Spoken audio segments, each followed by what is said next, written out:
I'm about to start recording, okay? Cool. All right. So as you can see, Mom, I told you I was recording. I need the remote. All right, 1 second. Now, as you can see, there's a lot of tension going around. The cord to my computer. You always touching something. I haven't seen the cord to your computer, Mom. You sure you're the last one that had it? I haven't seen it. I'm trying to record. Let me try that again. Newsflash, we're currently dealing with a global pandemic. And even if you're living in a place that's loosening stay-at-home orders, you're probably still stuck at home way more than you'd like, which is no doubt causing some tension in family dynamics. And if you're a teen, this can be especially challenging. I mean, even during the best of times, it can be hard to get along with your family.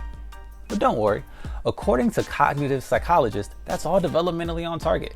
Your brain is more capable of abstract thought, and getting into arguments is often your way of flexing this new cognitive skill. And for the most part, this is the time when you naturally want to spend less time with your parents and more time with your friends. Now, throw in the additional stresses of dealing with COVID-19, income insecurity, family members getting sick, no school, no sports, no idea when all this will end. And you've got a recipe for family drama, for sure. I'm talking Riverdale maple syrup type drama. So today we're asking, how do you keep the peace with your family? Now, to get an idea of what's top of mind for teens across the country when it comes to dealing with being stuck with your family, we checked in with PBS News at our student reporting labs. So now that we're all stuck in the house, we definitely get into each other's hair more, get more irritated. Like not only being responsible for like my education and like my routine, but also like my little brother's education and their routine. Both of my parents are essential workers, and so the fact that like either my mom or dad could be getting something out in the work field is like really scary to me. My dad, he's actually like deployed like on the USNS Mercy, like down in Southern California. Like my parents being the only people I like see every day is, I guess, kind of hard.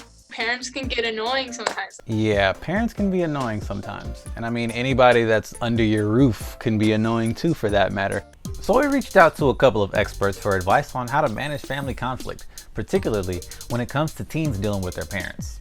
Well, the first thing is to realize that a huge amount of conflict, given this situation, is actually pretty normal. And this is a great opportunity to practice conflict resolution skills that will serve you in every relationship going forward. That's Christine Carter, a sociologist at the Greater Good Science Center at UC Berkeley, who's written extensively on adolescence and happiness. And when it comes to resolving conflict, step one, she says, is to walk away and calm yourself down before you engage in conversation. And if you've already blew up at the person, do some damage control by apologizing first. They'll be more willing to listen. Once you're calm, you can go to them and you can tell them how you feel.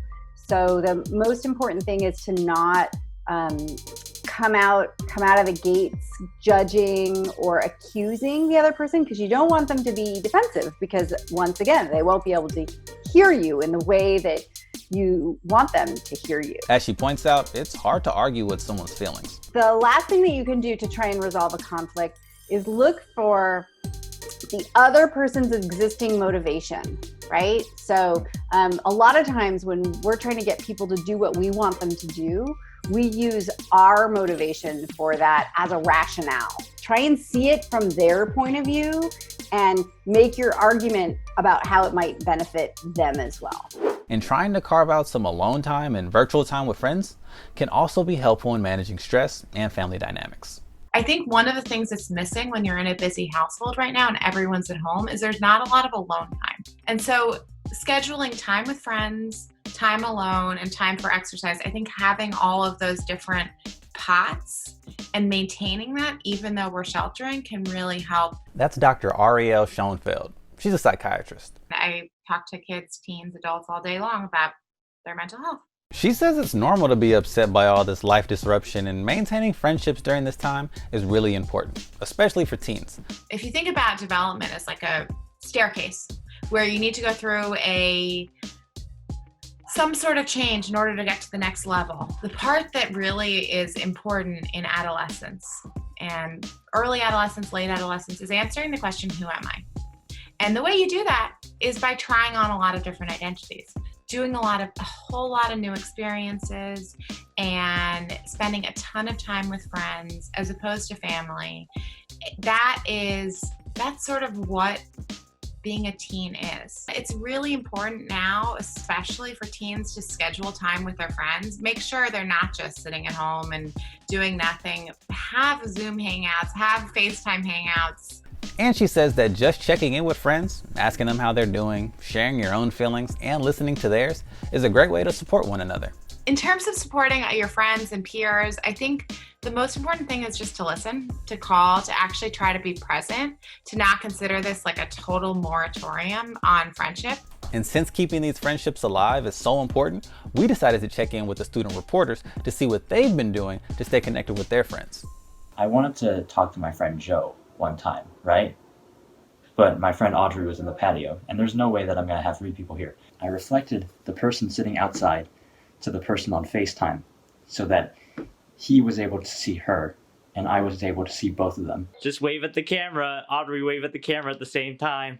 Wave. Wave, Joe. We take online dance classes together, and even though we're not with each other per se, we're like, we know we're taking the same class, and then afterwards, if we do post like us doing the choreography on our Instagrams, we like hype each other up in the comments. We had a movie night, so we all pulled up to one of my friend's garages and watched a movie off of her garage door with a projector. Now, this is great advice, but what if you're in a situation where your family tension goes beyond normal family conflict and you're in a place where you don't feel safe at home? Psychologists worry that instances of domestic violence and child abuse could increase during this time, which often happens in times of crisis.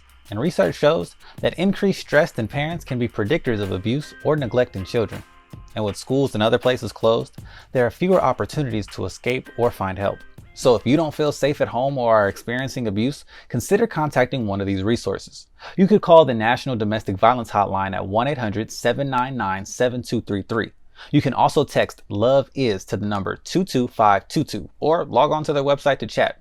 They can help connect you with resources you need. You can also reach out to the crisis text line by texting HOME to 741-741 to be connected with a crisis counselor. Please check out the links in our description for other resources available too, like QChat, an online community for LGBTQ+ teens. This global pandemic is a tough time for everyone, and some family situations are definitely harder than others. But to recap, here are some ways you can help manage your family relationships during this time. 1. Practice conflict resolution skills. 2. Try to carve out some me time for yourself. And 3. Try to check in and maintain friendships as much as possible. And 4. If you're experiencing domestic abuse, consider calling the National Domestic Violence Hotline. And now we want to hear from you. What are your tips for surviving family dynamics or staying connected with your friends during this time? Let us know in the comments below. Miles, guess what? What, Mom? I found the charger. It was plugged up in the other wall, child. That's crazy, Mom. I know, right? As always, thank you for watching. For more self-care tips, check out our video on coping with uncertainty.